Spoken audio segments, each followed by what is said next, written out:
அமெரிக்க வாழ் இந்தியரின் வைப்பு நிதியான ரூபாய் 4.36 கோடியை மோசடி செய்ததாக புகார் எழுந்திருக்கிறது.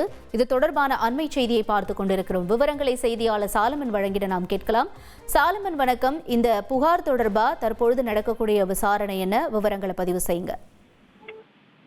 சமீப காலமாக தனியார் வங்கியில வேலை பார்ப்பவர்களே வங்கி வாடிக்கையாளர்களோட பணத்தை மோசடி செய்யக்கூடிய சம்பவம் தொடர்ச்சியாக அரங்கேறி வருகிறது.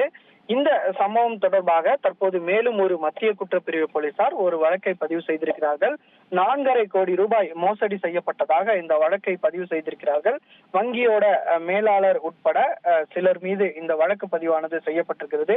அதாவது வெளிநாடு வாழ் இந்தியர்கள் வைப்பு நிதியாக வைத்த பணத்தை தான் குறிவைத்து இந்த தனியார் வங்கி நிர்வாகம் மற்றும் கிளை வங்கி மேலாளர் செய்த மோசடி சம்பவம் தற்போது அரங்கேறியுள்ளது. பிரபல வங்கியான அண்ணா நகர் கிளையில தனியார் வங்கி செயல்பட்டு வருகிறது. இந்த கிளையில கடந்த 2022 முதல் அமெரிக்காவில் வசித்து வரக்கூடிய 77 வயது மருத்துவர் மற்றும் தனது மனைவியோட பெயர்ல வைப்பு நிதியாக 4.5 கோடி ரூபாய் அவர் வைத்திருக்கிறார். இந்த ஆண்டு கடந்த ஜனவரி மாதம் தான் வைப்பு நிதி குறித்து ஆய்வு செய்த போது வைப்பு நிதி காலம் முடிவதற்கு முன்னதாகவே முடித்து வைக்கப்பட்டு பணம் வேறு வங்கிக்கு மாற்றப்பட்டிருப்பது தெரிய வந்திருக்கிறது. இதனை கண்டு அதிர்ச்சி அடைந்த அந்த முதியவர் அவரது நண்பர் மூலமாக சென்னை மத்திய குற்றப்பிரிவு புகார் அளித்தார்.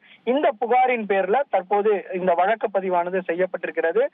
குறிப்பாக அந்த நிர்வாகத்தோட இயக்குனர் மற்றும் இந்த மோசடி நடந்த காலகட்டத்தில் அண்ணா நகர் வங்கி கிளை மேலாளராக செயல்பட்ட நபர் மீது இந்த வழக்கு பதிவானது செய்யப்பட்டிருக்கிறது.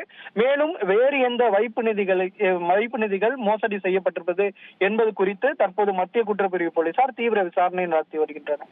உங்களுடைய தகவல்களுக்கு நன்றி சாலமன். செய்திகளை உடனுக்குடன் தெரிந்து கொள்ள உடனே சப்ஸ்கிரைப் பண்ணுங்க.